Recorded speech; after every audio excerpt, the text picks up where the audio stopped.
me signaler, me manifester ta présence. Témoigne-moi ta reconnaissance à Dieu. Acclame Jésus-Christ, acclame Jésus-Christ, acclame Jésus-Christ. Ou exprime-le différemment par une expression, un émoticône de joie, de gaieté, de bonheur, de gratitude, de rire, de sourire. Exprime ton état, l'état dans lequel tu es par un émoticône. Voilà, je crois Joël est dans la joie, ça rit, l'esprit, l'huile de joie coule dans sa vie. Gaël qui acclame Jésus-Christ, Miss Kerry qui fait la tête d'une dame qui est très heureuse. Et Joël Massamba qui crie yes, waouh, waouh, waouh, waouh. Que Dieu nous bénisse. Justement, c'est dans cet état-là que j'étais, l'état que Joël vient de donner, cette émoticône-là, parce que j'étais en train de préparer, je suis en train de préparer la prochaine série d'enseignements après celle-là que nous sommes en train de suivre, c'est les dons de l'esprit, le fruit de l'esprit saint. Et la prochaine série va s'accentuer sur la prospérité, la croissance financière. Waouh! Et pendant que le Seigneur me révélait des secrets, je disais, mais Happy Young va entrer dans une saison de richesse énorme. Et la richesse de Happy Young passe inexorablement par ta richesse. Donc, quand on dira que Happy Young est riche, c'est parce que Joël est devenu milliardaire. C'est parce que Rémal Edith est devenu millionnaire. C'est parce que Elena compte des centaines de milliers de dollars américains, bien sûr. Hein. C'est parce que Vira a de l'argent, elle a du dollar américain, parce qu'en RDC, c'est ce qu'ils utilisent. C'est parce que Ruth Christian aussi est richement prospère. C'est parce que James est de plus en plus riche, comme Isaac a été béni à Guérard. Et je crois que Dieu va nous bénir comme ça. Il va bénir Claudine, il va bénir chacun d'entre nous. Et alors que le Seigneur me révélait des secrets cachés de la prospérité financière, j'ai dit, waouh! Mais je ne suis pas pressé qu'on finisse cette question de don et également la question du fruit. Parce que avant que tu ne deviennes prospère, il va falloir que tu sois d'abord intérieurement prospère. Et ça passe par ton caractère, ça passe également par le don de l'esprit. Et c'est pourquoi tu dois vraiment être assidu à ces dons-là. Tu dois vraiment aspirer à ces dons. Parce que ce qui est extérieur n'est que le reflet de ce qui est intérieur. Donc, si l'extérieur montre que tu es prospère, c'est que tu as déjà réussi cette étape de la prospérité intérieure, cette prospérité qui est spirituelle. Faisons l'effort d'être fidèles au temps d'éveil, parce que si nous voulons aspirer à cette prospérité matérielle qui n'est autre qu'une conséquence de la prospérité spirituelle, il nous faut avoir le caractère et le cœur de Jésus-Christ. Donc, tu fais bien d'être connecté encore ce soir. Aujourd'hui, nous allons parler du don des langues. Nous allons traiter de ce don que beaucoup de gens ont du mal à comprendre, le don des langues. Nous devons tout de suite garder à l'esprit que dans le langage du Nouveau Testament, le mot langue veut également dire langage. Le mot langue veut dire langage quand on parle de langue dans le Nouveau Testament. On peut donc l'appeler le don des langues ou le don des langages. Donc, on peut utiliser ces deux expressions, don des langues et don des langages. L'une des choses, ce qui a fait mon bonheur, encore je vous partage ça avant de poursuivre, j'ai écouté hier, je suis tombé sur la vidéo du pasteur Marcelo et il est revenu, il est en RDC pour son programme Équilibre qui commence bientôt. Je crois que Joël est de l'Église de la Compassion. Et j'ai vu cette petite vidéo qui a été postée sur sa page. Il a dit, j'ai cru en Jésus, je n'ai pas cru en une femme. Blanche est partie, elle auprès du Père, et moi je continue l'œuvre. Écoutez, je paraphrase ce qu'il a dit, mais cette vidéo m'a encore confirmé, rassuré, que peu importe l'épreuve par laquelle tu peux passer, ça sera un moyen par lequel le Seigneur va te restaurer pour te redonner encore un plus grand amour et un plus grand zèle. Ce qui ne te tue pas te rend plus fort. Cette épreuve-là ne l'a pas tué. Aucune épreuve ne pourra te tuer. Parce que Jésus n'est pas mort. Il dit, je n'adore pas un Dieu qui est mort et qui est resté dans le tombeau. Marcelo dit qu'il n'est pas idolâtre.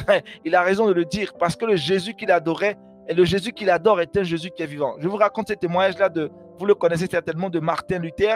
C'est un homme de Dieu qui a servi et qui a été révolutionnaire.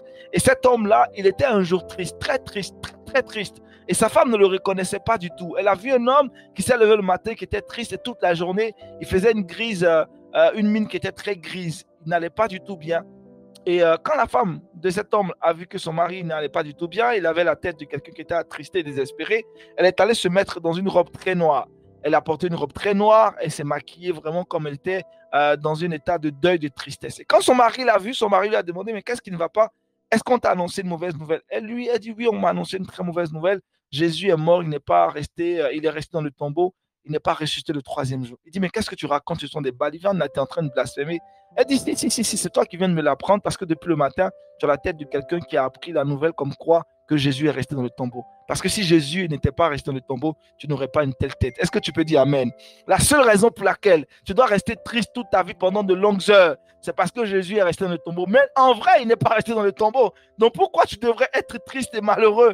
Même si la situation est difficile, écoute, tu as la solution à ton problème parce que Jésus est sorti victorieux du tombeau. Il est assis à la droite du Père. Donc avant d'entrer dans la thématique de ce soir, je voudrais encourager quelqu'un qui est connecté ce soir. Si tu passes dans la seconde phase de croissance, qui est la saison où tu dois attendre que tout ce que Dieu a mis en toi comme sémence germe, sache que même le silence de Dieu ne veut pas dire qu'il est immobile. Dieu travaille dans les coulisses pour que quand tu seras à nouveau sur la scène, tu puisses briller. Tu puisses briller. Avant qu'un acteur ne vienne sur une scène pour prester, il prend le temps de se préparer d'abord en coulisses. Dans le backstage, Dieu est en train de te préparer avant de te faire apparaître sur la grande scène. Donc crois-moi, peu importe l'épreuve que tu traverses, Jésus-Christ est avec toi, son esprit en toi. Est-ce que tu peux dire Amen de là où tu es? Ah, reçois cette parole-là prophétiquement et déclare au fond de ton cœur que tu es en bonne santé, tu es en parfaite santé et que ta vie est un bonheur. Jésus-Christ a déjà tout accompli pour toi. Toutes les grâces et les bontés infinies de Dieu, les bontés illimitées de Dieu que Dieu a prévues pour ta vie, tu les vivras. Tu ne connaîtras point de mort prématurée. Tu ne connaîtras point de mort précoce. Dieu te fera vivre son bonheur. Et le bonheur de Dieu te poursuit jusqu'à ce que tu entres au paradis. Ta vie est une bénédiction. Ta vie est une bénédiction. Tu es la prunelle des yeux de Dieu. Tu es la fille d'un roi. Tu es le fils d'un roi. Tu ne vivras plus comme un mendiant. Tu ne vivras plus comme un mendiant. Tu ne te contenteras plus des miettes. Parce que l'idéal est ta destinée, ton partage. Tu as bénéficié de Jésus-Christ d'un héritage spirituel qui te permet de vivre l'abondance divine. L'abondance divine est liée et attachée à ton cou. Au nom suprême de Jésus-Christ. Donc, sois heureux. C'est pourquoi tu appartiens à Happy Young. Happy Young, c'est Jésus notre choix. Jésus notre joie. À Happy Young, nous sommes en joie. Nous sommes une communauté de joie. Nous sommes un organisme de joie. Jésus a déjà tout accompli. On n'a aucune raison d'être triste. Je ne sais pas quelle est cette raison qui me maintiendra triste pendant toute une journée. Pendant 24 heures. Être malheureux, triste pendant 24 heures. Mais c'est un drame là. C'est un drame. C'est un drame. Parce que Jésus est assis à la droite du Père. Il me regarde. Il va me dire, ça, ces gars-là, c'est un plaisantin. Hein? Il ne sait pas que je suis ressuscité ou quoi. Hein? Donc, écoutez, Jésus est ressuscité. Il est assis à la droite du Père. Il a dit, tout est accompli. Alors, crois-moi, tout est accompli. Tu es inscrit dans un processus de croissance qui te fera vivre le bonheur que Dieu t'a réservé avant même qu'il ne te fasse venir sur cette terre. Jésus notre choix, Jésus notre joie. Happy Young. Et je suis content de savoir que tu es un happy bro, une happy sister, tu es connecté, Dieu te fait du bien. Alors, nous allons revenir à notre thématique de cette soirée, le don des langues. Je disais tantôt que dans le Nouveau Testament, on pourrait parler donc du don des langages ou du don des langues. On revient à notre thématique. On revient à notre thématique. Habituellement, le don des langues est cité comme le don des langues inconnues. Mais dans la plupart des cas, dans le grec original, le mot inconnu n'est même pas dans le texte. Même si le contexte va indiquer que cela a dû être une langue ou un langage inconnu, parce qu'on parle des mystères. Donc, il nous faut considérer quelques principes généraux à propos de la langue pour comprendre quelques-unes des difficultés qu'elle cause. Déjà, la langue est le membre problématique du corps. La langue que tu as dans ta bouche, c'est vraiment l'organe problématique du corps. Écoute, la langue est à l'origine d'au moins 50% des soucis dans nos vies. Ça, tu peux le noter.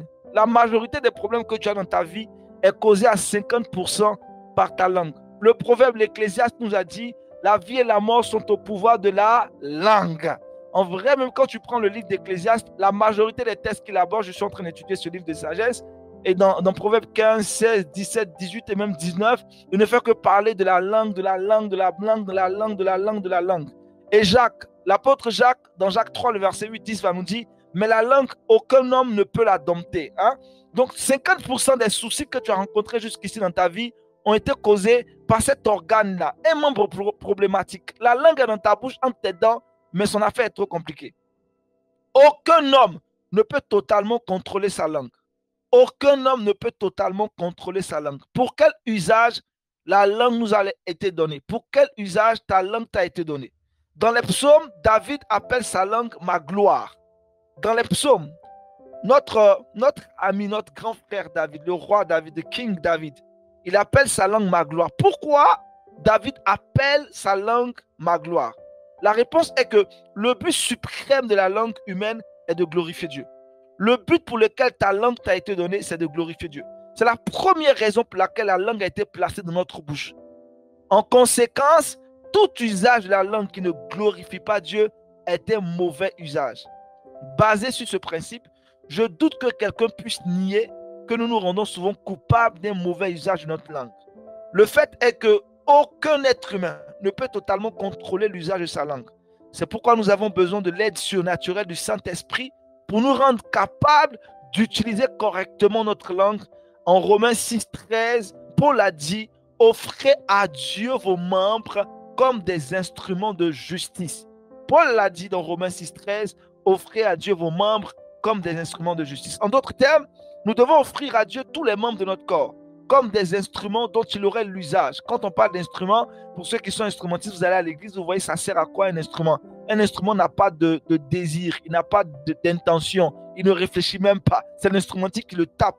Donc, si tu t'offres à Dieu comme un instrument, Dieu est l'instrumentiste, donc il doit faire de ta vie ce qu'il veut faire. Mais ça, c'est une grosse question. Est-ce que nous offrons tout notre corps réellement à Dieu comme des instruments? Le besoin le plus désespéré que nous ayons est celui de remettre notre langue à Dieu. Parce qu'entre tous les membres de notre corps, la langue est le membre dont nous avons le plus du mal à contrôler. Difficile pour un être humain de contrôler sa langue, quasiment impossible sans l'aide du Saint-Esprit. En fait, la première fois qu'il est question de parler en langue, c'est dans le récit du jour de la Pentecôte. Le Saint-Esprit est descendu et les croyants qui attendaient en furent remplis. Le résultat immédiat fut qu'ils commencèrent à parler dans d'autres langues ou langages selon ce que le Saint-Esprit leur inspirait. Cela ressemble à une foule de Juifs venant des quatre coins de l'Empire romain qui étaient venus célébrer la fête de la Pentecôte. Les Juifs comprirent les langues que les disciples parlaient et ils savaient également que les disciples, eux, ne les comprenaient pas. Ils n'étaient que de simples Galiléens. Nous voyons donc clairement que parler en d'autres langues ou en langue inconnue signifie que le croyant, au travers de la direction et de l'aide surnaturelle du Saint-Esprit, parle une langue qu'il n'a pas apprise et qu'il ne comprend pas, mais qui pourrait être comprise s'il y avait une personne présente la connaissant. Donc, en 1 Corinthiens 12, 10 et 28, Paul se réfère à cela comme la diversité des langues. Comprenez le mot diversité comme signifiant différents usages ou finalités des langues. Je vais donc aujourd'hui, ce soir, mentionner trois spécialités ou trois finalités spécifiques et différentes des langues. Est-ce que tu es connecté ce soir? Tu es avec moi? Lève juste la main, signale-moi que tu es là pour que je sache que tu me comprends exactement. Ce soir, je parlerai de trois finalités spécifiques et différentes des langues. Ce à quoi la langue doit naturellement être utilisée. Merci James, merci Kerry. Ça me rassure de savoir qu'il y a des auditeurs qui sont très attentifs. Merci Joël, merci Claudine, Vanessa, Ruth Christiane est aussi connectée et elle suit très bien ce qui est en train d'être dit ce soir. Le premier usage de la langue, ce que je pense être fondamental et capital, c'est celui de la communion directe avec Dieu. En 1 Corinthiens 14, 2, Paul dit, en effet, c'est lui qui parle en langue. Donc, je parle donc de trois finalités spécifiques et fondamentales de la langue, de la diversité des langues. Le premier usage que je pense être fondamental et capital, c'est celui de la communion directe avec Dieu. Dans 1 Corinthiens 14, 2, Paul dit, en effet, celui qui parle en langue ne parle pas aux hommes, mais à Dieu, car personne ne le comprend et c'est en esprit qu'il dit des mystères. Donc, le premier but pour lequel la langue, le don des langues t'a été donné, toi qui parles en langue, c'est pour communiquer avec Dieu, c'est pour communier avec Dieu, c'est pour avoir un accès direct avec Dieu. C'est très clair. Ce n'est pas pour venir nous distraire ici comme tu es le plus spirituel, le plus saint. En vrai, la finalité première pour laquelle ce don de langue t'a été donné, c'est pour que tu puisses communiquer avec Dieu dans ton intimité. Lorsque quelqu'un parle, excusez-moi, dans une langue inconnue, il ne parle pas aux hommes, il parle à Dieu. Il parle par le Saint-Esprit. Il parle de mystère. Ce qui veut dire des choses que l'intelligence naturelle ne peut saisir pleinement. 2 versets plus loin, Paul dit, celui qui parle en langue s'édifie lui-même. S'édifier lui-même. Ainsi, même si nous ne comprenons pas intellectuellement ce que nous sommes en train de dire, ce que nous faisons, lorsque nous parlons à Dieu dans une langue, nous parlons des mystères et nous nous édifions nous-mêmes spirituellement. Paul continue en disant en 1 Corinthiens 14, versets 14 à 15, « Car je prie en langue. Car si je prie en langue, mon esprit est en prière, mais mon intelligence demeure stérile. Que faire donc? Je prierai par l'esprit, mais je prierai aussi avec l'intelligence. Je chanterai par l'esprit, mais je chanterai aussi avec l'intelligence. » Paul indique ici qu'il y a plus d'une manière de prier. Il y a celle de prier avec l'esprit, qui fait que nous ne comprenons pas avec notre intelligence ce que nous disons. Il y a une autre manière de prier avec notre intelligence lorsque celle-ci est totalement consciente de ce que nous disons. Paul dit que les deux sont légitimes. Nous avons besoin des deux. Il dit, je prierai avec l'esprit, et il dit aussi, je prierai aussi avec mon intelligence. Ah, j'espère que vous comprenez. Tu peux étudier les langages, tu peux étudier les livres, tu peux voyager, tu peux t'intéresser aux arts, tu peux t'intéresser à la musique, à la peinture, à la poésie, ainsi à toutes sortes d'autres choses. Mais si tu ne parles pas vraiment la langue, honnêtement, c'est comme si dans ta vie, il y a une insatisfaction intérieure profonde que tu ne pourras pas expliquer forcément. Parler en langue, c'est un petit plus. Vous connaissez, il y a Canal+. Canal+, c'est un bouquet qui te propose plusieurs chaînes. Il y a des gens qui ont d'autres bouquets, mais ils n'ont pas Canal+. Canal+, il y a toujours un petit plus qui arrive. Et c'est quasiment même l'opérateur télévisuel en Afrique qui a le plus grand nombre de chaînes en termes de qualité de chaînes francophones. Donc, il y a ce plus-là que tu as lorsque tu as le don de parler en langue. Ça ne fait pas de toi un chrétien qui est minimum, qui est moindre par rapport à celui qui ne parle pas en langue, mais lorsque tu parles en langue, c'est une disposition de plus parce que tu peux dire des mystères au Seigneur. Dieu va souverainement se révéler à toi.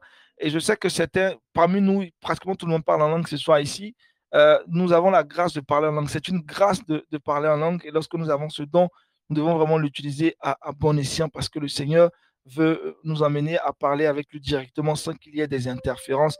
Lorsqu'on parle en langue, le diable ne comprend même pas ce qu'on dit. Nous-mêmes, on ne comprend pas ce qu'on dit. Donc, en fait, parler en langue, c'est prier selon la volonté parfaite de Dieu, mais je vais le dire maintenant. Donc, la première raison pour laquelle la langue t'a été donnée, c'est pour que tu puisses communier avec Dieu. Parce que quand tu parles en langue, tu t'édifies toi-même et tu communiques directement avec Dieu. Tu dis des mystères. Ton intelligence est stérile. Quand un homme parle en langue, quand tu pries en langue, il faut vraiment avoir confiance au Saint-Esprit. Parfois, tu te dis, mais je suis en train de raconter quoi là? Vous savez, tu as des problèmes. Tu as problème d'argent. Tu t'en vas, tu prends ton temps d'intimité avec le Seigneur. Au lieu de demander directement à Dieu, papa, j'ai besoin de 10 000 francs, je ne sais pas, 10 000 $. Et puis, tu veux prier en esprit. Tu te dis, mais est-ce que ce que je vais dire là, ça répond vraiment à ma demande? J'ai besoin de 10 000 $, je vais commencer à parler en langue, je ne sais même pas ce que je raconte.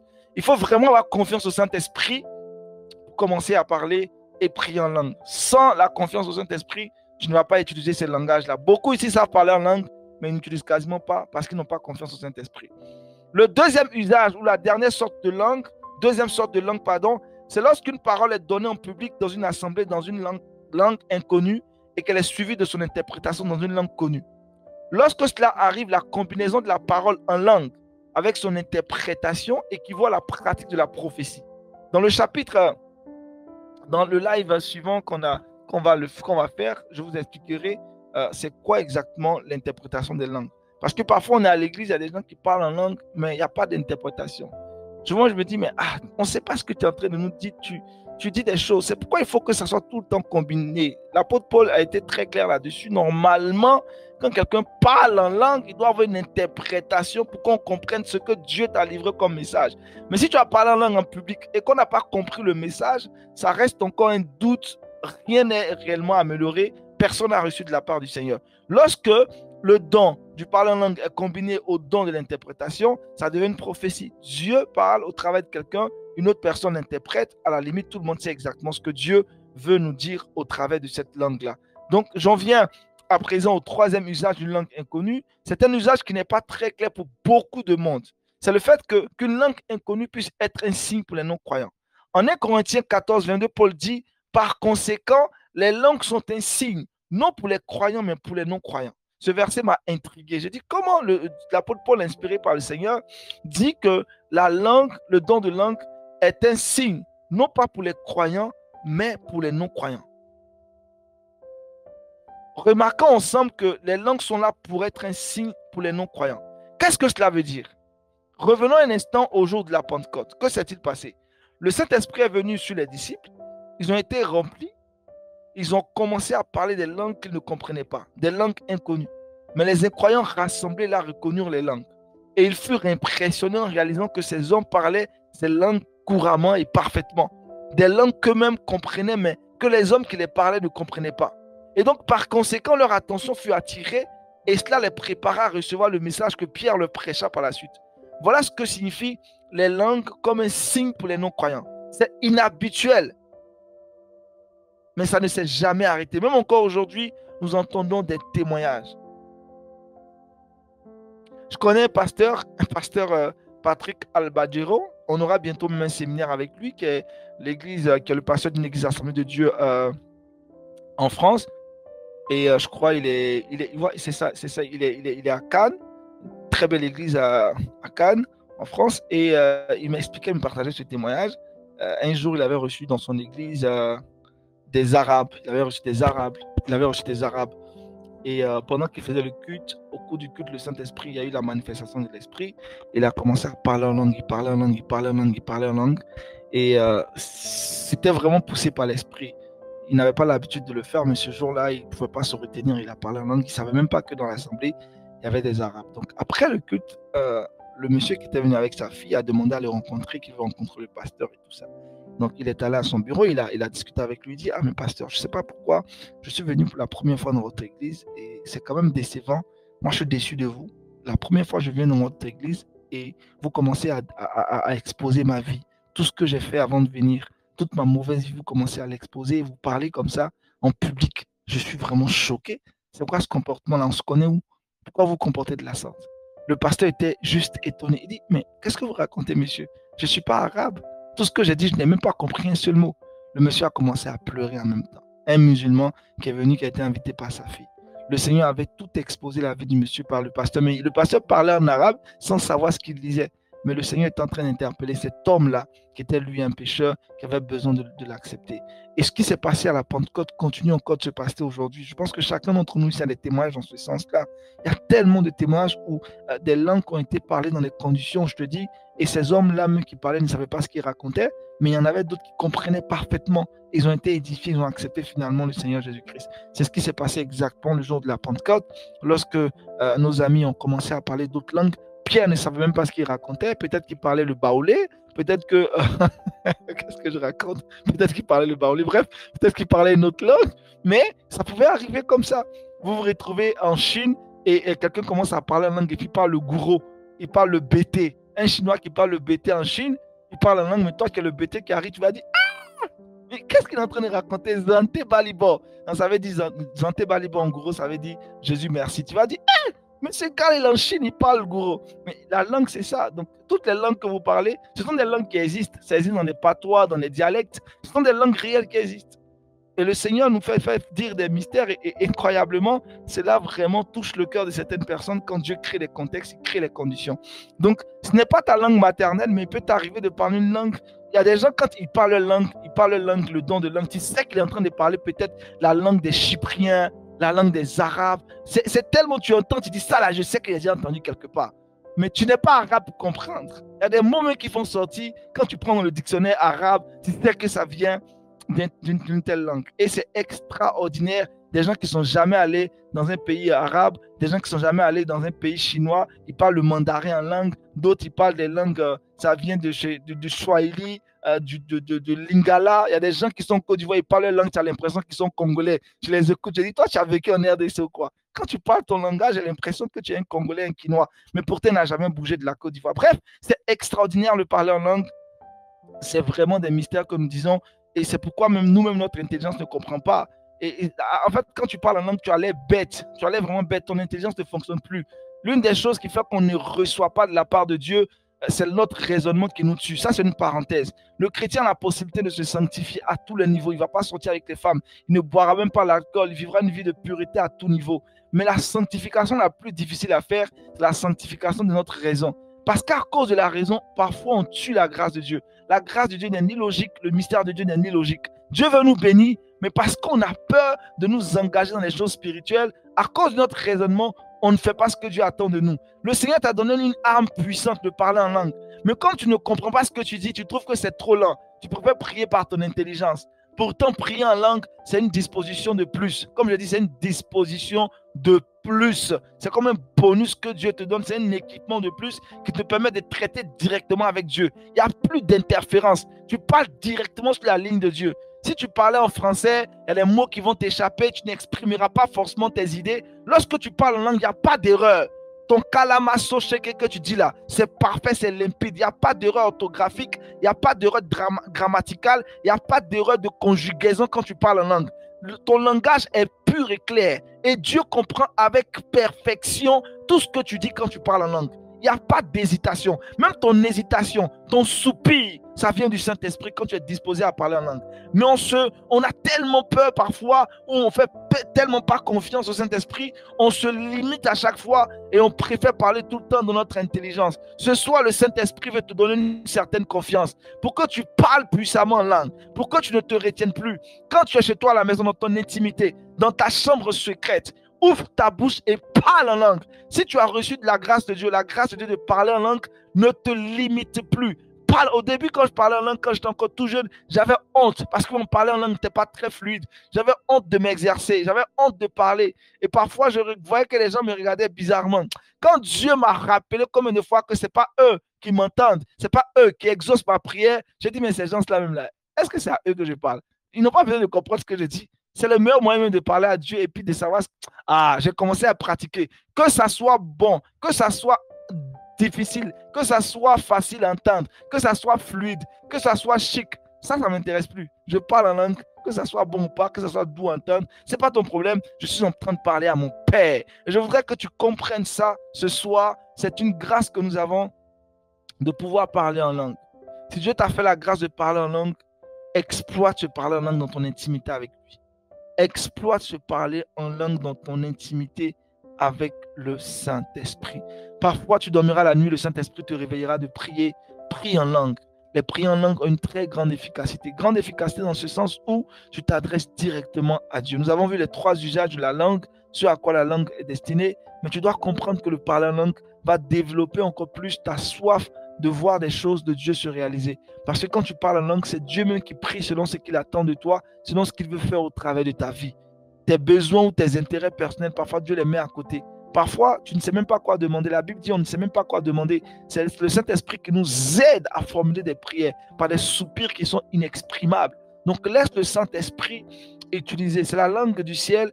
Et donc, dans le langage du ciel, le dictionnaire, c'est un dictionnaire qui est élastique. C'est un dictionnaire qui est flexible. Il y a des mots, il y a des vocabulaires, il y a des syllabes. Tu ne sais pas ce que tu dis, mais le Saint-Esprit te comprend parfaitement. Il te comprend à la perfection dans ton expression. Donc, utilise cette langue que tu as pour parler à ton Père. Si tu n'as pas encore le don du Saint-Esprit, le don du parler en langue, pardon, tu peux inviter le Saint-Esprit à te remplir de sa présence et à te donner cette capacité-là, cette grâce de pouvoir lui parler dans un langage de mystère. Et je sais que Dieu le fera lorsqu'on lui demande, il nous accorde la grâce. Il dit, les hommes qui sont si mauvais, lorsque leurs enfants leur demandent des choses, ils leur donnent avec exactitude ce qu'ils veulent. Donc, ce n'est pas lui le Père qui nous refusera de nous accorder le Saint-Esprit, de nous accorder vraiment ces dons-là. Donc, si tu pries et tu demandes au Saint-Esprit de te permettre de parler en langue, il se révélera à toi, il va t'équiper de ce don et tu parleras en langue. Cette saison dans laquelle nous sommes, c'est une saison où nous devons parler en langue. Je vous l'ai dit la semaine dernière, la différence entre un chrétien et un musulman, entre un chrétien et quelqu'un qui ne connaît pas le Seigneur, c'est d'abord la puissance du Saint-Esprit en lui. C'est d'abord la présence du Saint-Esprit en lui. Sinon, les musulmans, là, ils ont même caractère du Saint-Esprit. Quand tu les vois, ils sont doux, hein, ils sont patients, ils sont bienveillants, mais puissance que toi tu as, ils n'ont pas ça. C'est cette puissance-là qui fait toute la différence. Donc, tu as besoin de manifester la puissance du Saint-Esprit. Le royaume de Dieu ne consiste pas en parole, mais en puissance, comme l'apôtre Paul a dit. Dans ces temps, les derniers dans lesquels nous sommes, il faut que tu aies la puissance du Saint-Esprit. Tu dois parler en langue, tu dois ribaber dans tes temps de prière. Tu dois ribaber dans tes temps de prière. Tu dois prendre l'autorité pour bombarder, dégager tout ce que le Seigneur a prévu pour toi. Et quand tu prends des temps de prière intenses et tu parles en langue, tu es en train de prier pour toi, pour tes parents, pour ta famille, pour ton pays. Tu peux mettre le sujet. Tu n'as même pas idée de ce pourquoi tu es en train de prier. Parce que le Seigneur commence à diversifier. Il oriente les sujets de prière dans n'importe lequel des domaines. Est-ce que, voilà, le Seigneur oriente les sujets de prière dans des choses qui sont plus précises. Tu ne peux même pas savoir exactement ce que tu demandes à Dieu. Mais Dieu sait exactement ce qu'il y a lieu de demander à cet instant-là. C'est pourquoi je nous exhorte ce soir à pouvoir nous réarmer. Parce que la prière en langue est une puissance. C'est comme si tu avais une arme qu'on appelle une PA, une arme automatique. Et puis, tu as maintenant une Kalachnikov avec la prière en langue. Donc, utilise cette Kalachnikov, utilise cette mitraillette-là pour aller faire un plus grand combat. Donc, réarmons-nous avec maintenant la prière de la langue mystère. Donc, il ne faut pas te taire. Il faut prendre l'autorité sur certaines situations en parlant en langue. Et je sais que le Seigneur te fait la grâce d'être reconnecté à cette dimension du parler en langue. Nous ouvrons justement la lucarne des questions. Seigneur, je veux te rendre grâce pour ce temps d'enseignement, aussi court qu'il est. Seigneur, tu continues de nous révéler des choses. Je prie que mon frère, ma soeur ainsi connectés ce soir puissent utiliser ce don qu'il a reçu, ce don qu'elle a reçu pour parler, Seigneur, pour te parler, pour échanger avec toi. Le but premier pour lequel nous avons reçu de toi cet équipement, c'est pour communier, c'est pour nous édifier. Alors, permets que nous puissions utiliser ce parler en langue et que nous n'ayons plus honte, que nous ayons une pleine confiance en toi pour pouvoir te parler et dire des mystères et accomplir ta volonté et ta divinité, Christ, dans nos vies. C'est au nom suprême de Jésus-Christ que j'ai prié. Tu parles en langue dès aujourd'hui et à jamais, tu ne t'étais plus. Tu dis des mystères toute ta vie et ta vie commence à porter beaucoup plus de fruits. Il y a une différence entre un chrétien qui parle en langue et un chrétien qui n'est pris que dans l'intelligence. Il faut vraiment être équilibré. Il ne faut pas négliger un pour laisser l'autre. Il faut vraiment prier en langue. L'apôtre Paul m'a dit plus tard dans ses versets, dans les versets, si vous suivez bien le chapitre que j'ai lu, il a dit qu'il parle en langue plus que tous. Donc l'apôtre Paul même parle en langue. Il parlait en langue plus qu'il parlait en prière, en intelligence. Il priait plus en langue qu'il ne priait en intelligence. Que Dieu nous bénisse richement. C'est la lucarne des questions. Alors, nous permettons à toutes les personnes connectées qui ont des questions de pouvoir les partager. Questions, témoignages, suggestions, bref, c'est le temps vraiment d'échange et c'est vraiment la partie qu'on aime le plus parce que chacun a des témoignages ou des espérances à partager, mais aussi des questions qui nous permettent d'aller plus en profondeur sur la thématique que nous avons abordée.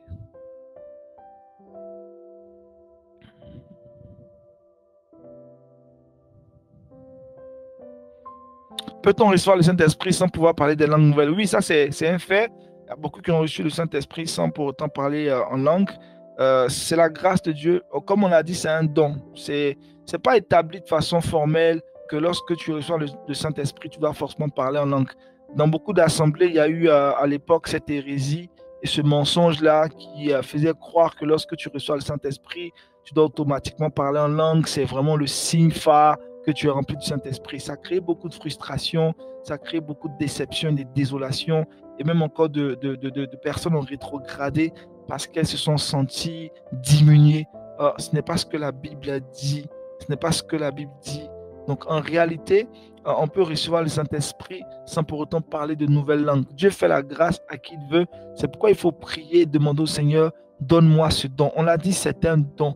Il faut l'exprimer, il faut te présenter à Dieu, il faut aspirer à ce don. Certains n'ont pas prié pour l'avoir, ils ont reçu ça automatiquement. Là encore, c'est la grâce de Dieu. Les choses de l'esprit sont spirituelles. Donc, on ne peut pas venir vraiment théoriser ou théologiser cela. C'est Dieu qui fait grâce à qui il veut. C'est pourquoi il faut faire l'effort. Si tu ne l'as pas encore, demande au Saint-Esprit. Je réponds à la première question actuellement. Demande au Saint-Esprit de vraiment t'accorder la grâce du parler en langue. Donc, pour répondre à la question encore, pour me rappeler, pour répondre encore à la même question, je dis oui, on peut recevoir le Saint-Esprit sans qu'on ne parle en langue. Il faut aspirer à parler à ces langues-là. Deuxième question, c'est la même question, hein, je crois. Peut-on recevoir? Ok. Pourquoi, pasteur? Pourquoi certains parlent en langue sont pareils? Voilà. Ça, c'est la question de Ruth Christiane. Je réponds à la question. Oui, certains parlent en langue sont pareils parce qu'en vrai, les langues sont aussi identiques. L'anglais, c'est l'anglais. Donc, si quelqu'un parle l'anglais, tu vas entendre Elena parler l'anglais, tu vas entendre une personne qui vit aux États-Unis qui parle l'anglais. Donc, les langues sont des langues, je vous dis, qui existent pour de vrai, là. Ce sont des langues spirituelles, des mystères, mais ce sont des langues qu'on pourrait retrouver partout sur cette terre. Donc, il peut y avoir des parleurs en langue qui se ressemblent, ce n'est pas un péché. Et c'est le Saint-Esprit qui fait ce genre de choses-là. Et tous les parleurs en langue ne se ressemblent pas d'ailleurs. Donc, le fait qu'elles même parler, des personnes parlent quasiment le même parler en langue, ça ne voudrait pas dire que l'autre est en train de tricher sur l'un, parce que tu peux avoir ce genre de pensée-là. Pourquoi mon parler en langue est pareil au parler en langue de l'autre? Et au fur et à mesure que tu es exposé à un type de parler en langue, tu peux être influencé. Être influencé par un type de parler en langue, ce n'est pas charnel. Ça peut être aussi une dimension dans laquelle le Seigneur enrichit ton parler en langue. Donc, à force de pratiquer le parler en langue, tu peux être impacté par le parler en langue de celui vers qui ou à qui tu es assez exposé. Ça peut t'impacter spirituellement pour t'emmener à une certaine profondeur. Donc, c'est correct qu'il y ait des parlers en langue qui se ressemblent. Ce n'est pas un péché, c'est correct. On peut tous même avoir un parler en langue qui parfois se ressemble à certains mots, certaines expressions. Certaines expressions qui peuvent se ressembler dans notre parler en langue. Mais est-ce que ça signifie la même chose? Quand moi je parle mon parler en langue et puis je dis un mot ou je dis une phrase, est-ce que quand toi tu dis la même phrase, ça signifie la même chose dans les oreilles de Papa God? Ça, je ne peux pas t'expliquer. Seul Papa God sait ce que ça signifie.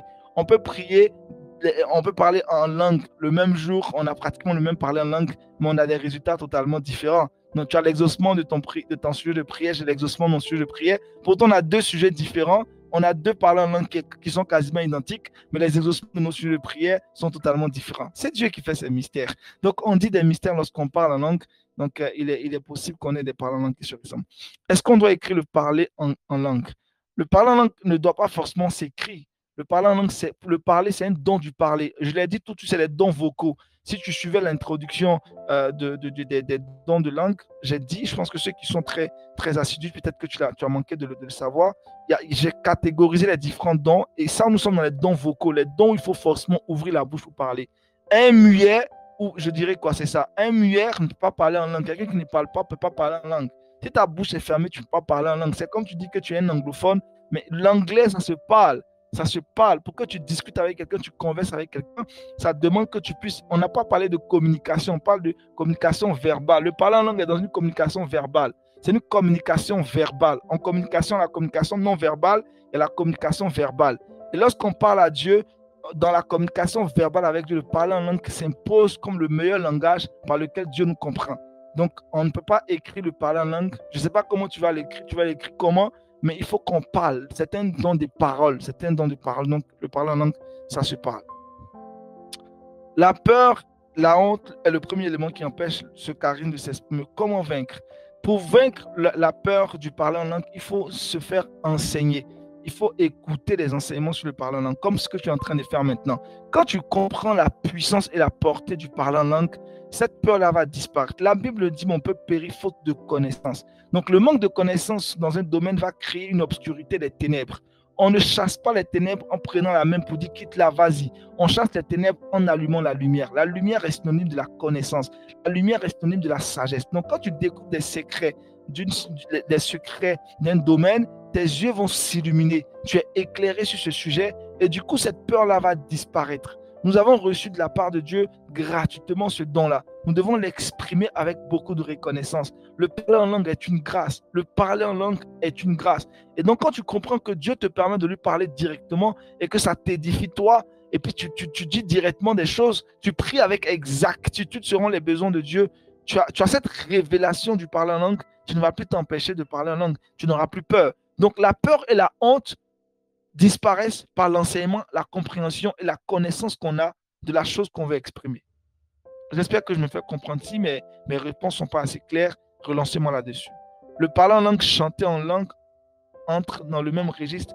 Oui, on peut chanter en langue. Parler en langue, chanter en langue, c'est pareil, sauf que tu es en train de chanter, parler, mais sauf que tu changes la cadence, tu mets juste un tempo, un rythme derrière, ça devient chanter en langue. Donc, c'est identique.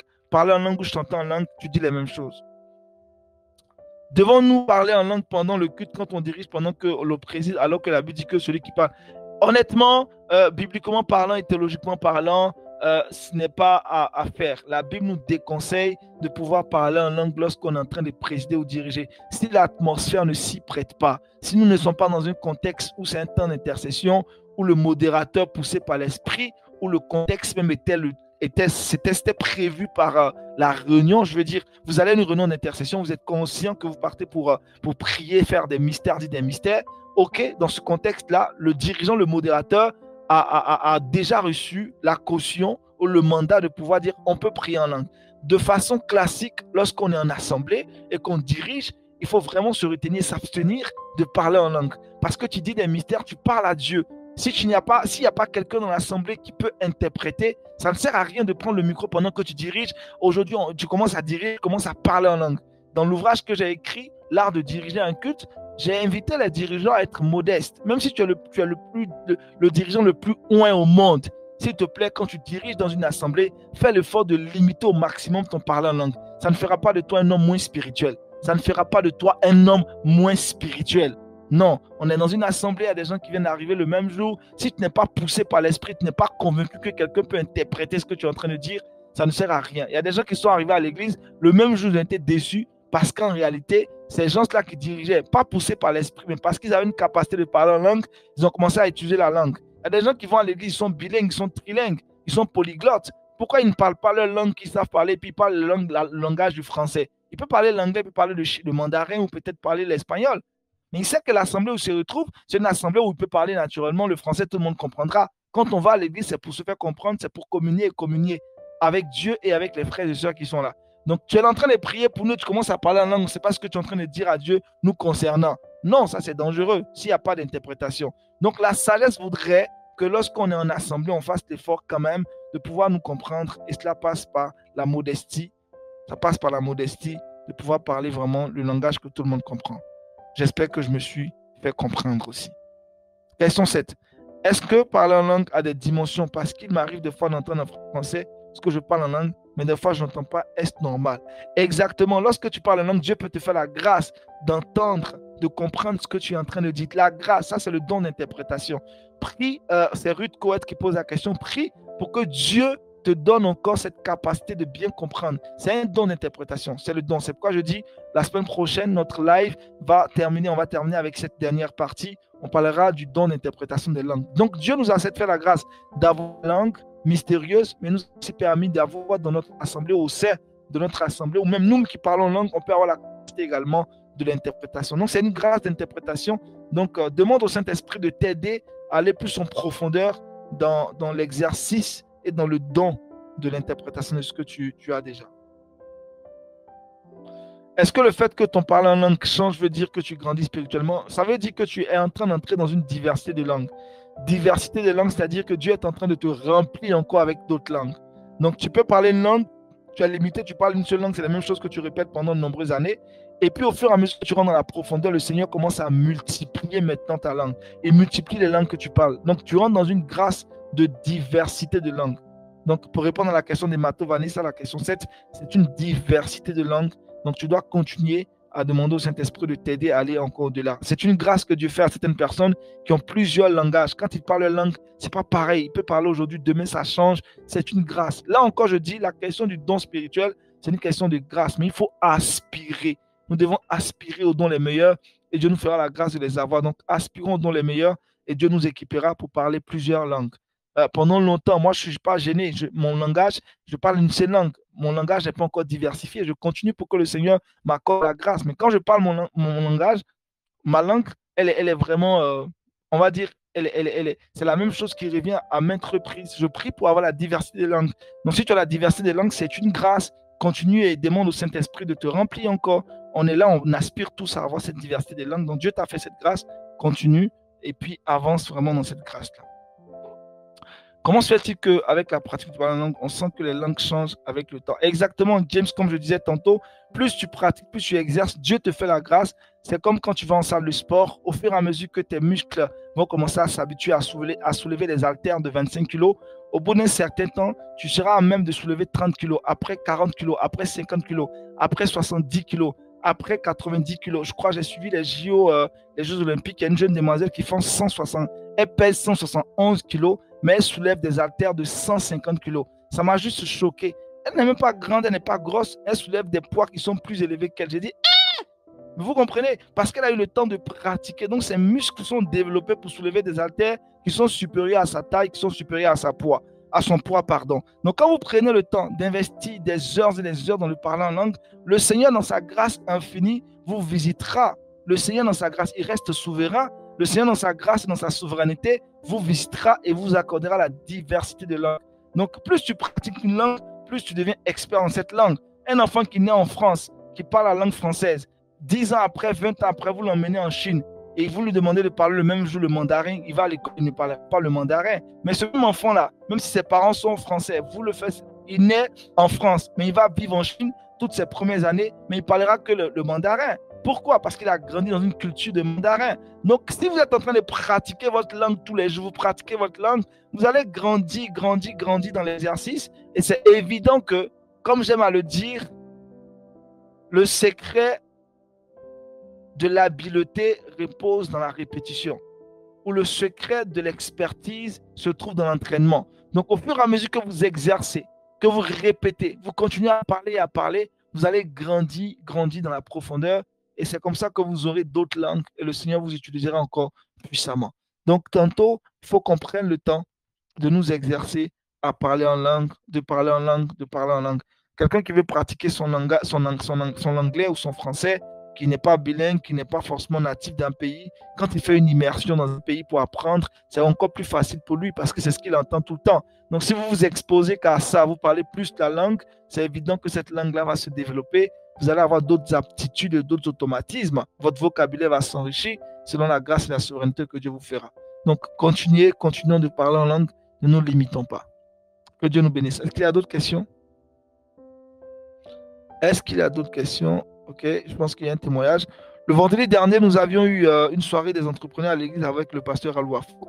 Avant de partir, j'étais rempli de joie à la maison et impatient de participer à cet événement qui ressemblait à un culte. Cependant, dès mon arrivée à l'église pendant la période de louange, je me suis senti frustré et timide. Je me demandais pourquoi, alors que j'étais si joyeux en quittant la maison, je venais soudain si réservé à l'église. Après les questions-réponses, le pasteur Raoul nous a donné quelques conseils et a proclamé des paroles inspirantes. Ensuite, il a invité la chorale à célébrer le Seigneur. À ce moment-là, j'ai ressenti une joie immense. Cette joie m'a poussé à rejoindre les autres devant pour célébrer Dieu. Une attitude que je n'avais jamais eue à l'église auparavant. Ce jour-là, c'était vraiment incroyable. Et je conclue en disant, la joie du Seigneur est ma force. Quand le pasteur Aniel Conan a dit de balancer les émojis de joie, je me suis dit qu'il avait anticipé mon témoignage. Je ne pouvais donc que partager ce que j'avais vécu. Je vous invite, si vous avez le temps, à aller regarder le pasteur Raoul sur Compassion TV, sur YouTube de mercredi à dimanche.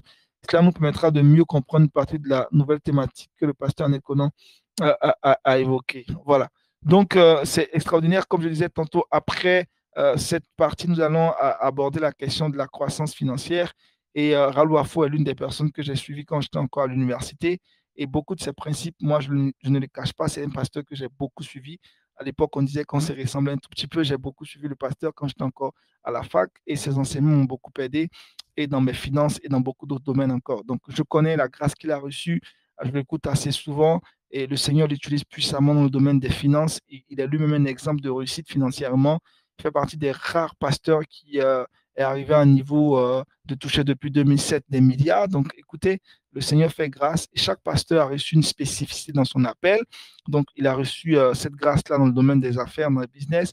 Je mangeais quelquefois dans ces restaurants à Abidjan, je voyais la qualité de ses plats, de ce qui était fait. Honnêtement, c'est quelqu'un que Dieu a béni dans l'immobilier, dans d'autres domaines encore. Donc, c'est une grâce que l'Église Compassion l'ait reçue pour ce temps-là. Bref, donc c'était un témoignage donc, de Joël Massamba concernant la question de la joie. Mais tantôt, vous devez le comprendre, on continue avec cette question. Une autre question, est-ce un problème de parler en langue pendant que tu fais un service lorsque tu pries pour une personne? Poussé par l'esprit, il n'y a aucun problème. Poussé par l'esprit, il n'y a aucun problème, Rachel. Il faut vraiment que ça soit poussé par l'esprit. Le don de l'Esprit Saint, le don du parler en langue était donc spirituel, comme le don de foi, le don des miracles, tous les autres dons qu'on a vus. Donc, il faut t'assurer à chaque fois que ça soit poussé par l'esprit. Il ne faudrait pas que ça soit un excès de zèle. Tu veux montrer ou tu veux paraître spirituel. Une fois que tu te laisses conduire par le Saint-Esprit, alors le Saint-Esprit opère des miracles et ça se manifeste puissamment. J'ai répondu à la question de Raquel Ontomi maintenant. C'est ce que je disais tantôt. Il faut se laisser conduire par le Saint-Esprit. Ruth Christian, nous lisons son témoignage. Pendant longtemps, j'ai combattu le parler en langue car j'avais reçu des enseignements qui disaient que le parler en langue n'est plus d'actualité, donc je trouvais que c'était de la comédie. Quand quelquefois je sentais que le temps était venu, je luttais terriblement jusqu'au jour. Au coup d'un culte, j'ai explosé et j'ai commencé à parler en langue. Depuis lors, j'ai senti une évolution grâce dans ma relation. Alléluia, gloire à Jésus-Christ. Nous bénissons le Seigneur pour souvent mon intelligence et cet enseignement me rattrape. Je me dis c'est juste irréel. Et exactement, que Dieu te bénisse, Ruth. Continue encore d'aller en profondeur dans ton parler en langue. Ne te limite pas, n'écoute pas ton raisonnement. Le raisonnement est vraiment l'une des choses qui nous empêche de voir la gloire de Dieu. Est-ce que tout parler en langue amène à la prophétie? Tout parler en langue n'amène pas à la prophétie parce que si ton parler en langue n'est pas combiné à une interprétation, ce n'est pas une prophétie. C'est quand ton parler en langue est traduit que ça devient une prophétie. Si ton parler en langue n'est pas combiné à une interprétation du parler en langue, ce n'est pas une prophétie. On ne sait pas ce que tu as dit. C'est quand tu parles en langue, quelqu'un arrive à interpréter, ça va dans une prophétie. Mais si ça se limite qu'à toi seul, tu es en train de t'édifier, comme le texte, l'apôtre Paul l'a dit. Celui qui parle en langue s'édifie lui-même. À quel moment ton parler en langue devient une prophétie? C'est quand il y a interprétation. Sinon, tant que ce n'est pas encore interprété, ce n'est jamais une prophétie. J'espère que c'est clair pour tout le monde. Le parler en langue peut engendrer la parole de connaissance et la parole de sagesse. Oui, mais c'est quand il y a une interprétation, quand le Saint-Esprit t'accorde la grâce. C'est pourquoi je dis à toute personne qui parle en langue doit aspirer à l'interprétation. Nous tous, on parle en langue. En tout cas, par la grâce de Dieu, je crois que tout le monde connecté ici, Seigneur, à ce soir-là, a une grâce de parler en langue. Mais il faut qu'on prie pour que Dieu nous accorde la grâce de l'interprétation des langues. Le but principal pour lequel le parler de la langue le parler de la langue nous a été donné, c'est pour communier avec Dieu directement parce qu'on dit des mystères. Mais Dieu nous fait la grâce de nous donner le don de l'interprétation des langues. Lorsqu'il y a cette interprétation, on va dans la prophétie, on va dans la parole de connaissance, on va dans la parole de sagesse. Parce que ce que tu dis est maintenant compris. C'est comme quelqu'un qui parle, un orateur qui va dans une langue, il va peut-être dans un village baoulé, il commence à parler le français. Tous les baoulés qui sont là, qui ne sont jamais allés à l'école, qui ne comprennent pas, tout ce que le monsieur dit, c'est du charabia. Ils ne savent pas ce qu'il dit. C'est quand il y a un interprète qui vient. Et ça, je pense qu'au Togo, c'est bien développé. On a la grâce d'avoir James avec nous, c'est un interprète international. Il traduit la langue Ewe, je crois, Ewe en français. Donc, si l'orateur est en train de parler et qu'il n'y a pas un traducteur, tout le peuple qui est là, il ne sait pas ce que tu es en train de raconter. C'est pareil pour le parler en langue. Pour qu'on sache que c'est paroles de connaissance ou c'est paroles de sagesse ou c'est prophétie, il faut qu'il y ait un interprète. C'est pourquoi le don de l'interprétation des langues. Et on doit aspirer à ce don de l'interprétation des langues. Donc, James est un interprète, c'est ce qu'il fait au Togo. C'est l'une de ses passions. Il est super bien. Donc, il comprend l'importance du parler en langue et de l'interprétation. Donc, quand on parlera de l'interprétation la semaine prochaine, peut-être qu'il nous partagera son témoignage à propos. Donc, il faut vraiment avoir cette capacité-là et il faut prier pour que le Saint-Esprit nous équipe afin qu'on soit à même de pouvoir interpréter les langues qu'on reçoit.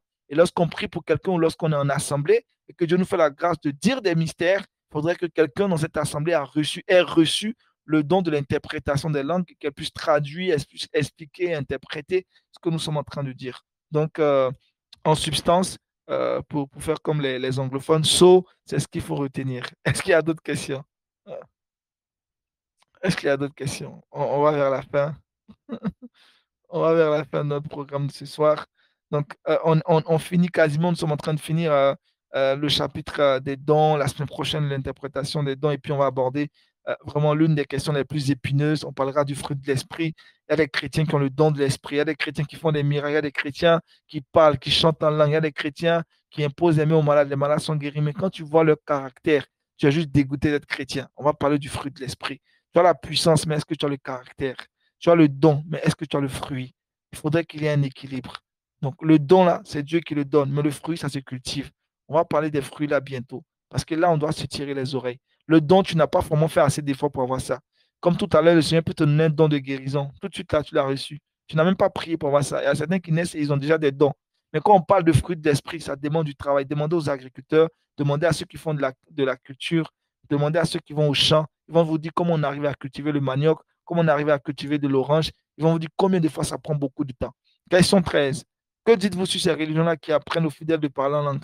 Parce que je connais quelques-unes. Le parler en langue, c'est un don. Quand on prend le texte biblique, l'apôtre, les 120 n'ont jamais appris à parler en langue. Bibliquement, c'est pas faisable. Bibliquement, ça ne se fait pas, ça ne s'apprend pas. C'est une grâce qu'on a de parler en langue. Donc, moi, je ne rentre pas dans ces contextes-là et je dis, il faut qu'on reste vraiment dans la Bible. Parfois, on est en train de décontextualiser les choses de la Bible pour en faire des doctrines. Mais qu'est-ce que la Bible nous dit à l'origine? À l'origine, lorsqu'on prend le contexte dans lequel la grâce du Seigneur s'est répandue sur Paul et tous les autres, ils n'ont pas appris à parler en langue. Ils ont juste reçu le Saint-Esprit, leur avait été promis. Et lorsque le Saint-Esprit est arrivé, ils ont juste appris. La saine doctrine est fondamentale. Aujourd'hui, il y a beaucoup d'hérésies. C'est pourquoi il faut, en tant que chrétien, il faut prendre la Bible. Qu'est-ce qui s'est passé lors de la Pentecôte? La Pentecôte était une fête juive, ça existait depuis longtemps. Le Saint-Esprit s'est juste servi de cette occasion-là pour se révéler. Et le Saint-Esprit n'avait jamais quitté la terre, il a toujours existé. Le Saint-Esprit, c'est l'esprit le plus vieux, l'esprit qui n'a jamais été créé. Il a juste décidé de se manifester ce jour-là. Il existait depuis longtemps. Donc, la Pentecôte, ce n'est pas la venue du Saint-Esprit. La Pentecôte, c'est la manifestation de l'Esprit pour ces 120-là. Et depuis lors, donc écoutez, il ne faudrait pas qu'on change quasiment le message de Christ, on change le message de la Bible. Christ a dit d'attendre pour être donc les témoins de Christ jusqu'aux extrémités de la terre. Il fallait qu'ils reçoivent le baptême de l'Esprit Saint. Parce que ce que le Saint-Esprit fait, Jésus ne le faisait pas. Le Saint-Esprit est venu amplifier la puissance de Christ en nous. C'est le Saint-Esprit qui vient rendre témoignage que nous sommes enfants de Dieu. Donc le Saint-Esprit, c'est l'Esprit qui est en Jésus. C'est l'Esprit qui habite en Jésus. Donc comment se fait-il que le Saint-Esprit qui habite en nous, qui nous donne une capacité de parler une langue, on va aller à l'école pour apprendre à parler aux langues, une langue. Et puis, comme Amani le dit, le président Amani, c'est ce que je disais, j'ai déjà abordé la question. Donc, si tu ne parles pas en langue, ne te sens pas inférieur par rapport à ceux qui parlent en langue. C'est juste un don. Quand je dis juste un don, tu dois comprendre que tu peux toi aussi demander ce don et l'avoir. Si tu ne l'as pas encore, continue de prier. Dans Luc, le chapitre 18, le Saint-Esprit, où Jésus nous disait tantôt de prier sans relâche. Tant qu'on n'a pas encore vu ce qu'on veut, on peut continuer de prier. Donc, continue de prier. Ne te sens pas inférieur par rapport à quelqu'un qui parle en langue. Ne te sens pas inférieur. Certainement, tu as un autre don, mais tu ne l'as pas encore expérimenté ou exprimé ou manifesté. Demande au Seigneur de te révéler les dons que tu as reçus. Le Saint-Esprit donne des dons à tout le monde. Peut-être que tu ne sais pas quel est ce don que tu as, ou à la limite, tu n'es pas encore sur le point d'exprimer ou d'expérimenter ce don que tu as. Le don de l'interprétation des langues peut être ponctuel et s'interrompre. C'est un don. C'est le Saint-Esprit qui contrôle son don. Donc, tu peux avoir le don de l'interprétation des langues. Il y a des moments où tu comprends, des moments où tu ne comprends pas. Le Saint-Esprit est souverain. Les chrétiens qui pensent maîtriser le Saint-Esprit, je dis, c'est des plaisantins. Le Saint-Esprit fait ce qu'il a à faire quand il le veut. Donc, il ne faut pas venir dire que tu as reçu le don de l'interprétation, il peut se manifester aujourd'hui et puis demain, quelqu'un parle en langue et puis tu ne comprends pas ce qu'il est en train de dire. C'est la grâce que Christ accorde pour pouvoir interpréter, mais ça s'entretient. Quand tu as reçu un don, pour qu'il soit toujours opérationnel, tu dois l'entretenir. C'est comme une voiture. Pour qu'elle dure dans le long terme, tu dois l'entretenir, aller faire la vidange. Et ça prend des temps d'intimité, ça prend des temps de sanctification, ça prend des temps d'accentuation spirituelle pour entretenir ce don-là, pour qu'il reste efficace. Pour ne pas que ta lampe s'éteigne, tu dois veiller sur ton cœur, sur certaines choses, pour ne pas que les dons que tu reçoives soient étouffés par les choses de ce monde, soient étouffés par les soucis de ce monde, soient étouffés par la chair. Donc ça prend de l'entretien. Et c'est sur la question de l'entretien que beaucoup de chrétiens échouent.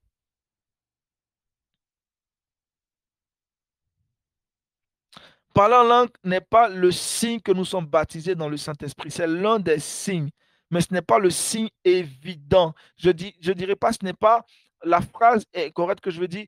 Le parler en langue n'est pas le signe indispensable, le signe irrévocable qui vient confirmer que tu es baptisé du Saint-Esprit. C'est l'un des signes. Donc certains n'ont pas le parler en langue, mais ils sont baptisés, superment baptisés du Saint-Esprit et Dieu les utilise puissamment. Donc, on ne va pas se limiter dans mettre Dieu dans une boîte ou mettre Dieu dans un carton pour dire si cet homme-là n'a pas le parler en langue, il n'est pas de Dieu ou il n'est pas rempli du Saint-Esprit. Donc, on ne peut pas contrôler le Saint-Esprit. Le Saint-Esprit il est toujours en mouvement. Mais parfois, aujourd'hui, les hommes-là, on a tout théorisé et finalement, on rend tout formel. On fait raisonner tout. Il y a des choses qu'on ne saura jamais expliquer si ce n'est Christ seul qui peut expliquer. Donc, le parler en langue n'est pas l'unique signe qui confirme que quelqu'un a le Saint-Esprit. C'est l'un des signes par lequel on atteste que quelqu'un a le Saint-Esprit.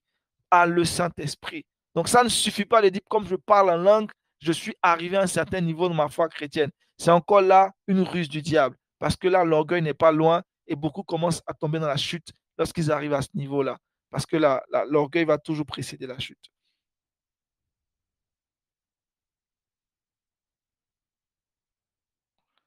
Donc, selon le verset que je leur fait sortir, selon que l'Esprit leur donnait de s'exprimer, c'est l'Esprit qui leur donnait de s'exprimer, même de façon contextuelle. Ils furent tous remplis du Saint-Esprit et se mirent à parler en d'autres langues, selon que l'Esprit leur donnait de s'exprimer. Donc, c'est le Saint-Esprit qui te permet de t'exprimer. Donc, certaines personnes refusent de parler en langue. Ils disent que c'est du blablabla parce que Paul, c'est lui qui parle en langue, c'est difficile, mais il faut beaucoup aspirer au don de la prophétie. Ils ont raison ou c'est une hérésie. Ils n'ont pas raison, ils n'ont pas tort. Ils n'ont pas raison, ils n'ont pas tort. Ils n'ont pas raison, ils n'ont pas tort aussi. Pourquoi je le dis?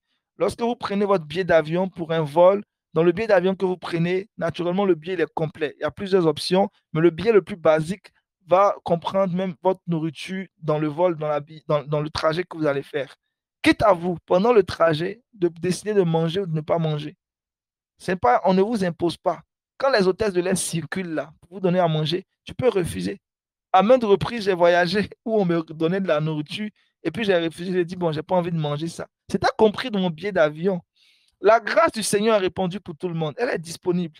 Si ces gens-là, dans leur raisonnement, disent qu'ils ne veulent pas, on ne peut rien faire contre eux. La foi vient de ce qu'on entend. Les enseignements qu'ils entendent disent que eux, à leur niveau, parler des Saint-Esprit, c'est du blabla. Mais ils se privent de beaucoup de choses. Donc, celui qui ne consomme pas la nourriture dans l'avion, il se prive de quelque chose dont il est lui-même conscient ou peut-être pas conscient. Si la nourriture est bonne, elle est douce, ton voisin va bien manger, il va se régaler, il va prendre plaisir. Toi qui n'as pas goûté, tu ne sauras quoi dire. Il faut expérimenter quelque chose pour savoir ce qu'elle représente. Nous, on a parlé en langue, on parle en langue, on sait ce que ça représente. Quand on va commencer à voir les mystères de la prospérité, vous allez comprendre d'autres choses. Donc, je veux dire en réalité, c'est une décision qu'on prend de pouvoir expérimenter certaines choses avec le Seigneur. Quelqu'un qui refuse de grandir ne peut rien faire pour cette personne. C'est comme vous allez à l'école et tantôt, toi, tu prends ton temps pour aller étudier, ton voisin dit, il va se contenter de 10. être dans la moyenne passable, là, c'est échouer en réalité. Parce que Dieu ne nous a pas créés pour être passable. Dieu ne nous a pas créés pour être dans la moyenne. Dieu nous a créés pour être excellents, pour exceller dans tout ce qu'on fait. Donc, si tu te contentes du 10, ok, ta vie va se limiter à 10. Mais nous, on décide d'aller à 20. On décide d'aller à 20 sur 20. C'est nous, on décide. Et le Seigneur a déjà tout disposé pour nous. Donc, la Bible dit, Jésus dit qu'il est venu et la vie, elle est venue pour nous, elle est en abondance. C'est toi qui décides de prends petit, c'est ton problème. Nous, on veut être excellent, on veut être à la tête, on veut régner comme Christ nous a appelés à régner parce que le monde attend avec un ardent désir la révélation des fils de Dieu. Le Fils de Dieu qui va être révélé, c'est parce qu'il a une capacité spirituelle, surnaturelle élevée par rapport à quelqu'un qui n'est pas lui arrivé au niveau qu'il a. Mais si spirituellement tu es faible, tu vas dire quoi devant un franc-maçon? Il faut que tu prennes toutes les âmes qui sont à ta portée pour renverser toutes les forteresses diaboliques. Et le parler en langue est l'une des âmes les plus puissantes qu'on a pour renverser toutes les forteresses. Donc il faut aller, il faut aspirer aux dons les meilleurs. Raquel a un témoignage, on va le lire. Lorsque j'ai reçu le Saint-Esprit, j'ai parlé en anglais alors que c'est une langue que je ne maîtrise carrément pas. Waouh! Et heureusement qu'il y avait un frère à côté qui maîtrisait la langue et aussi avait le don d'interprétation. Et au fur et à mesure, un jour, je parlais en langue, mais cette fois-là, c'était en zoulou. On n'y comprenait pas, c'était vraiment bizarre. C'est ça, le parler en langue, ça te ridiculise. Ridiculise dans ce sens, tu ne sais même pas ce que tu racontes, mais Dieu sait ce que tu es en train de dire. Voilà tout ce qu'on vient de dire là, c'est confirmé par le témoignage de Raquel. Donc, elle ne comprenait pas l'anglais, elle ne savait même pas parler anglais, mais lorsqu'elle a commencé à parler en langue, elle a commencé à parler anglais. Gloire à Dieu. Donc, ceux qui veulent parler en anglais, qui veulent parler le chinois, qui veulent parler, pardon, le mandarin, parler l'allemand, l'allemand aussi, c'est une langue. Hein? Donc, si tu veux parler l'allemand, tu peux parler en langue. Le Saint-Esprit va t'aider à parler l'allemand. Bref, juste pour rigoler, mais en vrai, ne vous sentez pas diminué. Nous qui avons reçu la grâce de comprendre les mystères du parler en langue, on l'utilise et on voit la différence. On voit la différence. Je pense qu'on ne parle même pas assez en langue. Il faut qu'on s'exerce encore à parler plus en langue. Il faut qu'on pratique encore le parler en langue. Il y a beaucoup de grâces qui nous sont réservées lorsqu'on parle en langue. Je vous promets, expérimentons le parler en langue. Expérimentons le parler en langue. Quand nous prenons la Bible, nous voyons que les apôtres ont fait toute la différence parce qu'ils avaient une intimité avec le Seigneur, mais parce qu'ils parlaient en langue. Parlons en langue. Parlons en langue. Les amis, parlons en langue. Parlons en langue. On connaît tous l'importance de la langue. On connaît tous l'importance de la langue. Quand tu es dans un pays, tu ne parles pas la langue de ce pays-là. Tu fais pitié comme ça. Or, nous, on nous dit, nous sommes du royaume du ciel, royaume des cieux. Et dans notre royaume, on a une langue qu'on appelle la langue du ciel. Donc, moi, je suis au ciel et puis je suis en train de parler français. Pourtant, Jésus est en train de parler en langue avec mon frère. Ils sont en train de parler en langue, les chikolomo, sochok. Et puis, c'est à côté, je ne peux pas parler aussi. Vous voyez, quand tu es frustré, c'est là et puis ça t'énerve comme ça. Je dis, mais si je pouvais parler cette langue, vous savez, je vous raconte une expérience. J'ai été en Israël et puis j'ai été arnaqué comme ça par un vendeur. Il m'a pris, je ne comprends pas vraiment la langue. Bon, les gens, ils parlent l'anglais, mais l'anglais, c'est l'anglais des commerçants. Et puis, il parlait l'hébreu avec l'un de ses cousins là. Il m'a vendu un bijou là, c'était du troquet. Mais parce qu'il ne parlait pas vraiment, là, je ne parlais pas la langue. Mais tout ce qu'ils étaient en train de dire, c'était de me vendre quelque chose de troqué. Hein? Ce n'était pas correct, mais ils étaient en train de fomenter les coûts. Mais si je comprenais cette langue, si je comprenais cette langue, si je comprenais, c'est sûr qu'ils n'allaient pas m'avoir. Parce qu'ils ont manigancé tout devant moi, ils parlaient bien la langue. Ils étaient en train de me voler comme ça en direct. Et mais moi, je ne comprenais pas la langue. J'étais en train de les écouter comme si c'était de bonnes personnes. Mais imaginez-vous si ils comprenaient leur langue et leur manigance. C'est sûr que j'allais les dévoiler. C'est comme ça quand tu es au ciel. Tu es au ciel, tout le monde parle la langue. Et puis toi, tu ne sais pas parler la langue. Tu fais pitié. Tu sais parler la langue, tu refuses de parler. Les gens sont en train de causer entre eux, ça rigole. Toi, tu ne sais pas parler, puis tu penses qu'on est en train de te critiquer. On ne te critique pas, hein? On est en train de discuter des choses spirituelles avec notre papa. Et la Bible même dit que lorsque les 120 parlaient les langues différentes, ils étaient en train de donner des louanges à Dieu. Parler en langue, c'est glorifier Dieu. Parler en langue, c'est dire que Dieu est fort, c'est dire que Dieu est puissant. C'est une révélation que lorsque je l'ai eue, ça a changé tout de suite mon approche du parler en langue. Quand tu parles en langue, en fait, tu es en train de glorifier Dieu. Tu dis des choses extraordinaires. La Bible dit, la langue que nous avons reçue, c'est pour glorifier Dieu, c'est pour élever Dieu. Donc, quand tu parles en langue, tu es en train de glorifier Dieu. Tu es en train d'élever Dieu. Je vous promets. Effectivement, Joël, j'étais perdu ce jour-là en Israël. Les gens parlaient la langue là bizarre, je ne comprenais rien et je me suis fait arnaquer comme ça. Donc, le parler en langue va t'éviter de te faire arnaquer. Quand tu parles en langue, Satan ou tous ses copains à côté, ils comprennent plus ce que tu racontes. Tu changes. C'est pourquoi les Congolais nous énervent souvent. Quand on veut faire affairage sur leurs vidéos, les Congolais, ils commencent à faire leur béret, ils parlent français et puis après, ils parlent en lingala. Tu ne peux pas mettre ta bouche dans l'affaire des Congolais. C'est ça le problème sur le méta. Tu as entendu l'histoire de dire, Pasteur Mike a fait le concert, tous leurs commentaires sont en lingala. Tu dis, Le gars commence en français, puis au bon milieu, tu veux comprendre la phrase, il te chicote un mot en makassi là-bas. Tu dis, ah, makassi fait quoi dans cette affaire-là? Et tu ne peux plus comprendre cette affaire-là, ce qu'il est en train de raconter. C'est pourquoi leur affaire-là, on ne met pas nos bouches dedans. On ne peut pas mettre notre. Voilà, il a mis le mot code Nyamboka. On ne peut pas rentrer dans la communication entre les Congolais parce qu'ils vont parler les langues. Et ce qui fait qu'aujourd'hui, nos pays africains aussi ont une certaine faiblesse, c'est parce qu'on n'a pas de langue nationale. Les pays où les gens parlent leur langue nationale, ils ont une langue nationale, ils ont des pays où le sentiment d'appartenance est encore plus fort. En Côte d'Ivoire, nous, on parle le français, on a 60 ethnies, on n'a pas une langue qui nous rejoint, qui nous rassemble nous tous. Donc parfois, on s'est retrouvé aujourd'hui à parler de Nouchi, on a trouvé une parade, on s'est débrouillé pas mal avec ça. Quand tu vas au Mali, ils ont le Bambara, tu vas au Burkina, ils ont le Djoula. Donc ces différents pays-là, vous voyez un peu la différence. Aujourd'hui, ils sont dans leur groupe-là, Niger, Burkina, et puis vous connaissez la suite. C'est parce qu'ils ont quand même une appartenance assez forte avec une langue qu'ils parlent. Mais nous, on parle quelle langue? Nous, le pays. Donc c'est ça. Bref, c'est pourquoi toi, tu es citoyen du ciel. Parle la langue du ciel. Parle la langue du ciel. Quand tu es en train de discuter avec ton papa, il n'y a pas d'interférence. Même ton propre frère en Christ qui est à côté, il ne comprend pas ce que tu es en train de dire. Peut-être que tu parles la langue, tu es en train de demander à Dieu qu'il envoie ton bon pain. L'autre est en train de demander à Dieu, envoie-moi une grosse bolide. L'autre est en train de dire, Seigneur, fais-moi gagner beaucoup d'âmes cette semaine. C'est ça la beauté du parler en langue. Parce que ce n'est pas toi qui décides ce que tu veux dire au Saint-Esprit. Ce n'est pas toi qui décides ce que tu veux dire à Dieu. Dieu se sert juste de ta langue pour dire ce qu'il attend de toi. C'est extraordinaire. C'est extraordinaire. Donc, s'il vous plaît, parlons en langue. Parlons en langue. Si tu es à la recherche d'une femme, parle en langue. Tu es à la recherche de quelque chose, parle en langue. Dieu va t'orienter et pendant que tu pries, il va te mettre sur la voie. Peut-être qu'avant d'avoir cette chose, il y a plusieurs choses que tu devras valider d'abord. Le Seigneur va t'aider à valider ces choses dans la croissance et tu vas atteindre l'objectif pour lequel tu es en train de prier. Donc, utilisons la langue que Dieu nous a donnée. La langue est l'organe le plus difficile à contrôler sur le corps d'un être humain. Sans le Saint-Esprit, il est impossible de contrôler la langue. J'ai dit en introduction que 50% des problèmes que tout être humain vit sur cette terre est d'origine de sa langue. Tous les problèmes, la majorité des problèmes qu'un être humain a, c'est sa langue qui produit ça. Parce que la vie et la mort sont au pouvoir de la langue. Toutes tes paroles, même dans les banalités, dans la plaisanterie, t'attirent le malheur ou t'attirent la bénédiction. Ton subconscient, l'univers ne connaît pas ce qui est bon ou ce qui est mauvais. Ce que tu dis là, c'est ce qui vient à toi. Si tu passes ton temps à penser que tu es malheureux, tu seras tout le temps malheureux. Si tu déclares des paroles malheureuses, tu seras malheureux. Donc, faisons attention. C'est pourquoi nous avons un pouvoir. C'est le pouvoir de la langue. Et il faudrait qu'on prenne la parole. Le premier ouvrage que j'ai écrit avait pour titre Prenez la parole, prenez le pouvoir. Et dans ce contexte, si je peux encore recontextualiser le message en disant parle en langue, prends le pouvoir. Parle en langue, prends le pouvoir. Parle en langue, prends le pouvoir. Ça pourrait me donner l'idée d'un prochain ouvrage que je vais écrire.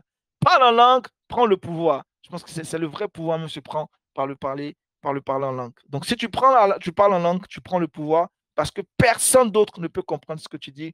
Tu parles en langue, tu prends le pouvoir. Parlons en langue, prenons le pouvoir. Allez, je pense qu'il n'y a plus d'autres questions. Tout est clair. Tout est clair. Demain encore, on sera connecté. Waouh, demain encore, on sera connecté. Demain encore, on sera connecté. On a la suite. Je crois que James est là. Je vais vous permettre de continuer avec les informations et on va aller quasiment vers la fin. Demain, on a un temps au cœur de l'amour et ça promet d'être encore chaud bouillant, chaud bouillant, chaud bouillant à la recherche de la bonne personne. Et c'est évident que Dieu est en train. James allait chercher. Il est vraiment extraordinaire. James allait chercher le titre de l'ouvrage. C'était ça. Prenez la parole, prenez le pouvoir. Mais comme je dis, peut-être je vais réécrire un autre ouvrage pour dire parler. Ici, je parlais de la puissance de la parole, que ce que la parole est capable de faire. Et je crois que ça peut s'adapter. Parlons en langue, prenons le pouvoir. Parce que c'est ça en réalité, spirituellement, il faut qu'on prenne, il faut qu'on parle en langue. Alors nous terminons maintenant. Je vais laisser céder la place au service digital pour. Attends, on va finir avec le témoignage de Merim Mawamba. J'avais assisté au séminaire d'un homme de Dieu nigérien qui ne s'exprimait qu'en anglais. J'ai commencé subitement vers la fin du séminaire à l'écouter me parler en français pour me communiquer des choses me concernant personnellement. En me fixant droit dans les yeux lors de cette communication, j'avais ressenti un puissant échange d'énergie entre waouh, gloire à Jésus-Christ, gloire à Jésus-Christ. Vous voyez, le Saint-Esprit est merveilleux. C'est comme ça qu'il opère des miracles. C'est comme ça qu'il opère des transformations. Quand tu te connectes à de bonnes personnes, ta vie est transformée. Vous êtes au bon endroit, à la bonne place. Alors, James, je te cède la place pour les informations parce qu'on a déjà débordé de 13 minutes. Bonsoir Dadier, que Dieu vous bénisse encore abondamment. Moi, particulièrement, je suis vraiment, vraiment édifié par cette série d'enseignements parce que